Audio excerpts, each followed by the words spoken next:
সম্মানিত উপস্থিতি, আজকের দিন মুসলিম উম্মার একটি ঐতিহাসিক দিন। আজকের দিনে আমাদের কোরবানির এক মহান ইতিহাসকে স্মরণ করার দিন। তো এই জন্য আমরা আজকে এ বিষয়ে কথা বলার চেষ্টা করব ইনশাআল্লাহ। আমরা যে কোরবানি করি এটা হলো মূলত ইব্রাহিম আলাইহিস সালামের সুন্নাহ। সেখান থেকে আমাদের পরবর্তী উম্মাতের জন্য মহান আল্লাহ তাআলা এই বিধানটা জারি রেখেছেন কিয়ামত পর্যন্ত। এটা যারা পৃথিবীতে মুসলিম থাকবে তাদের উপরে এটা কর্তব্য থাকবে, সামর্থ্য থাকলে এটা করতেই হবে। কিন্তু কোরবানির ইতিহাস আরো প্রাচীন। কোরবানির ইতিহাস যদি আমরা সাধারণভাবে কোরবানির কবে থেকে শুরু হয়েছে, কখন থেকে হয়েছে, এই দৃষ্টিকোণ থেকে যদি বিচার করি তাহলে কোরবানির ইতিহাস কিন্তু অনেক প্রাচীন। এর সূচনা হয়েছে হযরত আদম আলাইহিস সালামের দুই পুত্র হাবিল এবং কাবিলকে দিয়ে, তাই না? হাবিল এবং কাবিলকে দিয়ে সর্বপ্রথম আল্লাহ তাআলার ওয়াস্তে, আল্লাহ তাআলার জন্য কোরবানি করার সূচনা হয়েছে। ঘটনাটা হলো এরকম যে তখন পৃথিবীতে মানুষ বলতে 6 জন। মানুষ বলতে কয়জন? 6 জন। আদম আলাইহিস সালাম, তার স্ত্রী হাওয়া আলাইহিস সালাম, তাহলে 2 জন, 2 মেয়ে আকলিমা লিওয়াজা, 4 জন, আর হাবিল আর কাবিল 2 ভাই। কয়জন হলো? 6 জন। পৃথিবীতে মানুষ বলতে তখন কয়জন? অনলি 6 জন মানুষ। ঠিক আছে? তো এই সময়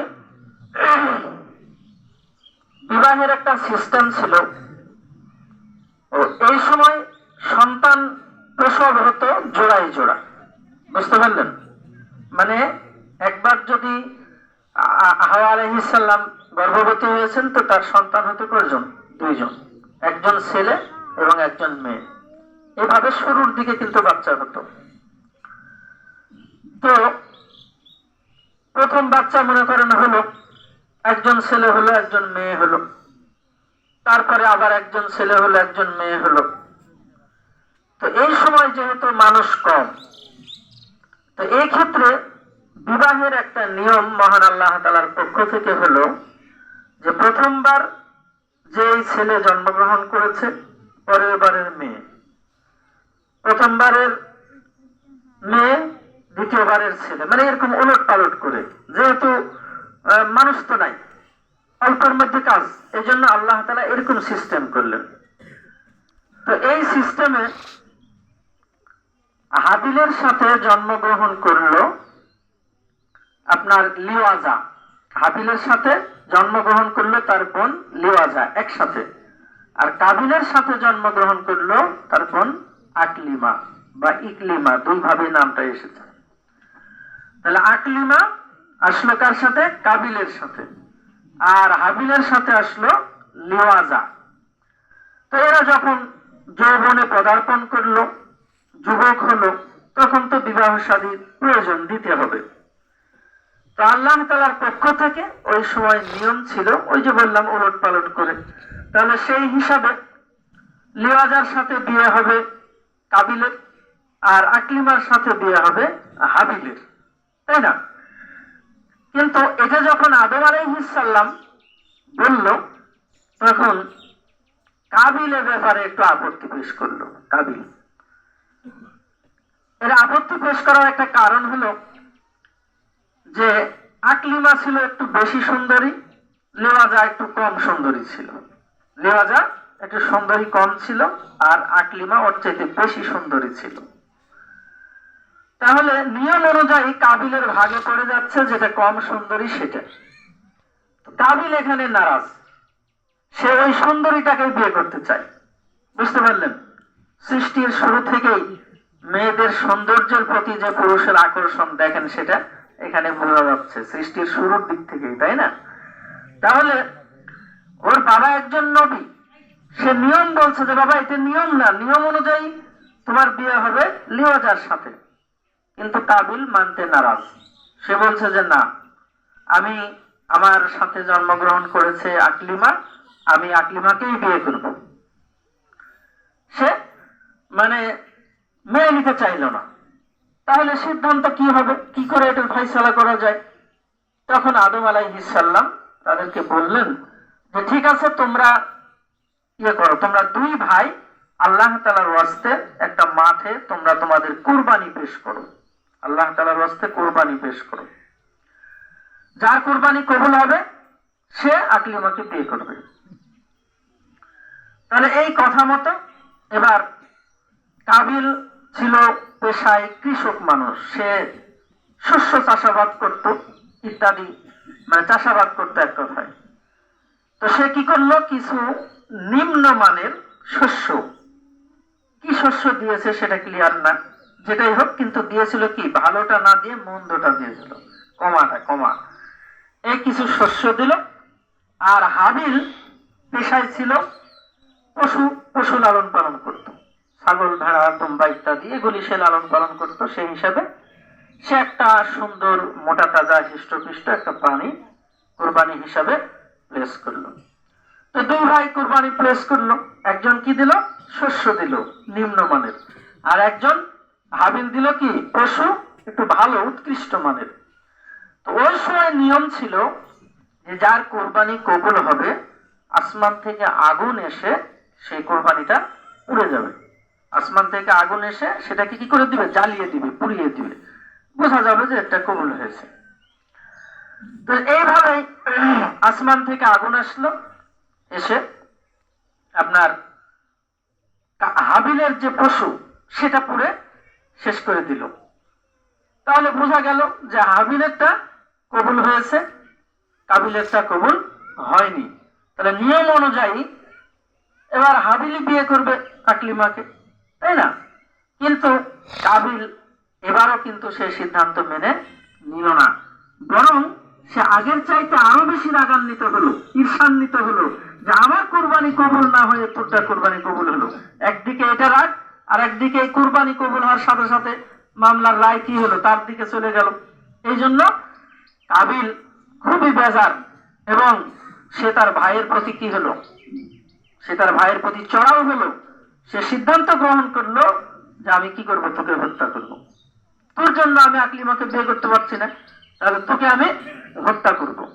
এই বলে সে কি করলো, তাকে হত্যা করার জন্য বলল। তখন হাবিল ছিল কিন্তু ভালো মানুষ ছিল, বুঝলেন? হাবিল বলছে যে তুমি যদি আমাকে হত্যা করার জন্য উদ্যত হও, কিন্তু আমি তোমাকে হত্যা করার জন্য আমার হাত বাড়াবো না। আমি তোমাকে হত্যা করার জন্য কি করব না, আমার হাত বাড়াবো না, আমি তোমাকে হত্যা করব না, কারণ আমি জানি হত্যা করা পাপ, তাই না? আমি এই পাপের কাজে হাত বাড়াবো না। এই বলে হাবিল নীরবতা পালন করলো।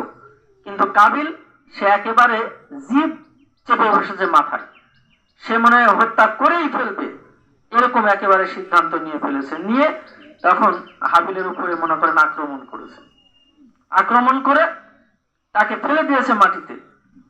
দিয়ে তখন কিভাবে মানুষকে হত্যা করতে হয় এই জিনিসটাও কিন্তু তখন তারা জানে না। বর্ণনা এভাবে এসেছে, তাফসীর ইবনে কাসিরে দেখলাম যে কিভাবে মানুষকে হত্যা করা হয় এটা তখনও তার কাছে অজানা, জানে না তারা।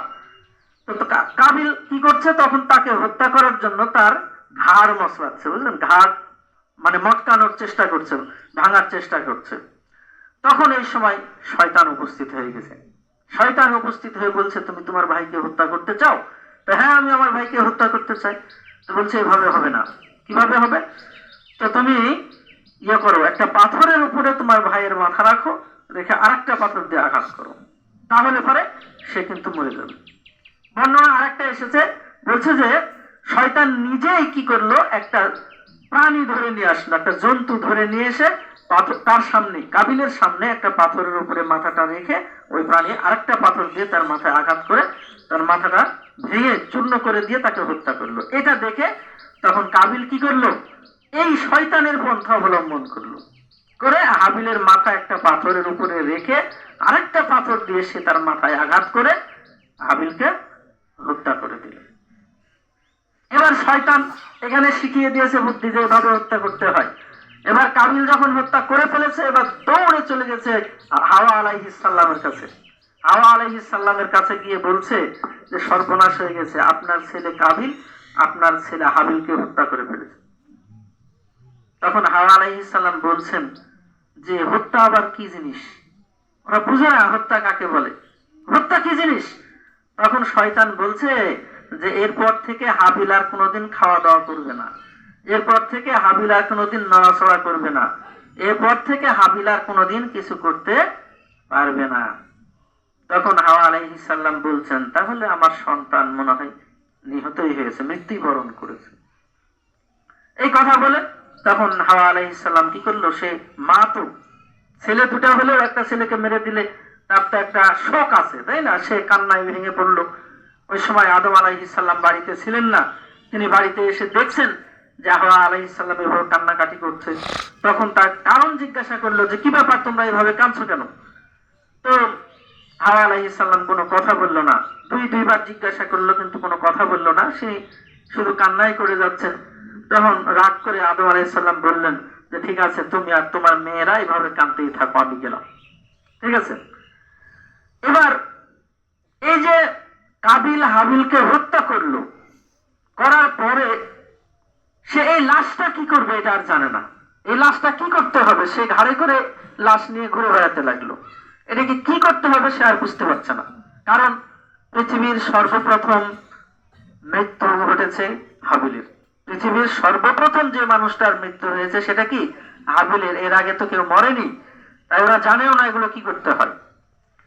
তখন এইভাবে যখন সে লাশ নিয়ে ঘুরছে, তখন আল্লাহ তাআলা দুইটা কাক পাঠালেন তার কাছে, দুইটা কাক পাঠালেন। এই দুইটা কাক কাবিলের সামনে কি করলো, তারা দুইজন মানে মারামারি লেগে গেল। মারামারি লেগে একজন আরেকজনকে হত্যা করে দিল, মেরে ফেললো।